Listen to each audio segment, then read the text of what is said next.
name is Juliet, and today I'm going to be reading the 5th chapter of The Wind in the Willows by Kenneth Grahme. So let's get started. Mr. Toad. One bright morning in early summer, the mole and the rat were just finishing breakfast when a heavy knock sounded at the door. The mole went to answer, and the rat heard him utter a cry of surprise. The mole exclaimed, "It's Mr. Badger!"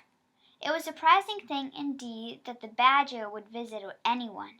The badger strode heavily into the parlor. He looked at the two with utter seriousness. "The hour has come," he announced. "What hour?" asked the rat uneasily. "Toad's hour," replied the badger. "I said I would take care of him as soon as the winter is over. You must accompany me to Toad Hall." "Hooray!" cried the mole. "We'll teach him to be a sensible toad." When they reached the driveway of Toad Hall, they saw a large, new car. As they neared the house, the front doors flew open, and out came Toad, dressed in his new driving clothes. "Hello! Come on," he cried cheerfully. "You're just in time to come for Toad stopped chatting when he saw the stern looks on the faces of his friends. Badger strode up the steps. "Take him inside," he said to Rat and Mole. They grabbed Toad by the arms and hustled him through the door. "You knew it would come to this sooner or later, Toad," the badger exclaimed severely. "You've ignored warnings from the police. You're wasting the money your father left you. All these wrecks you've had are dangerous to yourself and to everyone else. We must talk." Badger left Toad firmly into the library and closed the door. Rat and Mole made themselves comfortable outside. Through the closed door they could hear the drone of Badger's voice. Later came the sound of Toad sobbing. 3/4 of an hour later the door opened. Badger reappeared, leading by the paw a very dejected Toad. "Sit down there, Toad," said the badger kindly. "Are you sorry for what you have done?"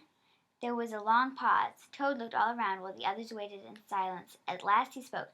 "No," he said stoutly, "I'm not sorry. It was fun." The badger fumed. "Very well, if you won't yield to reason, we'll have to try force. Toad, you've often asked us to stay in this handsome house of yours. Well, now we're going to. Take him upstairs, you two, and lock him in his bedroom."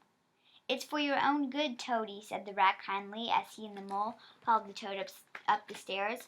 They thrust Toad into his room and locked the door. I've never seen Toad so determined," the badger said. "He must never be left unguarded, not till this madness is over." They agreed to take turns sleeping in Toad's room. At first Toad was very annoying. He would arrange the bedroom chairs in the shape of a motor car and crouch on them, pretending to drive.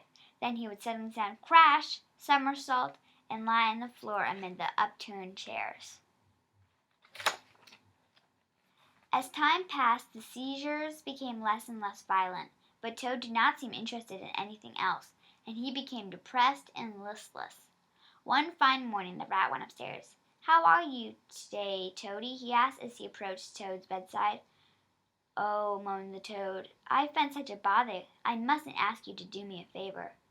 "I'd do anything for you, Toad, if you'd only be sensible." "If I thought that ratty, I'd beg you to go to the village and get the doctor," whispered the Toad. The rat was alarmed. "Are you sick today?" The Toad was very still and moaned pitifully.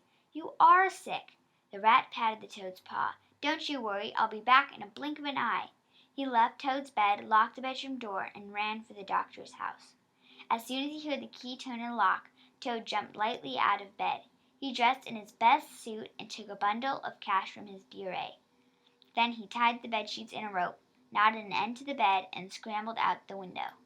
Rat was gloomy when he had to admit to Badger and Mole that he had been fooled. "But there's no sense in talking," said the Badger. "Toad's gotten away. Who knows where? We'd better stay here. He may be back any time, on a stretcher or between two policemen." Meanwhile, Toad was feeling very proud of himself. Merry and irresponsible, he walked briskly along a road some miles from home. Soon he reached an inn. He went inside and ordered the best luncheon available. Halfway through his meal he heard a familiar sound. He trembled with joy. It was the sound of a motor car. He heard it stop, the inn doors open, and the car's passengers entered talkative and happy. Toad slipped out quietly. "There can't be any harm," he said, "in just looking at it." The car stood in the middle of the yard. Toad inspected it carefully. Then his eyes lit up. I wonder, he whispered, if this sort of car starts easily. Before he knew it, he was cranking the handle. Pop, pop, went the car, and once again Toad was possessed. As if in a dream, he found himself in the driver's seat. He swung the car onto the road. Faster and faster it went. As the car devoured the highway, Toad felt large. Again he was Toad the Terror, the lord of the lone trail. "Let me see," said the judge, peering down from his bench. "How can we get the attention of this ruffian?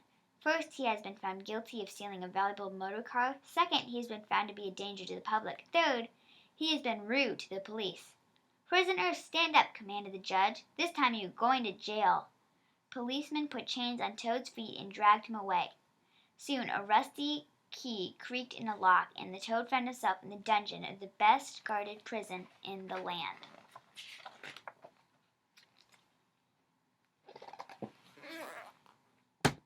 That was the 5th chapter of The Wind in the Willows by Kenneth Grahme, and I hope you had a good time hearing it today.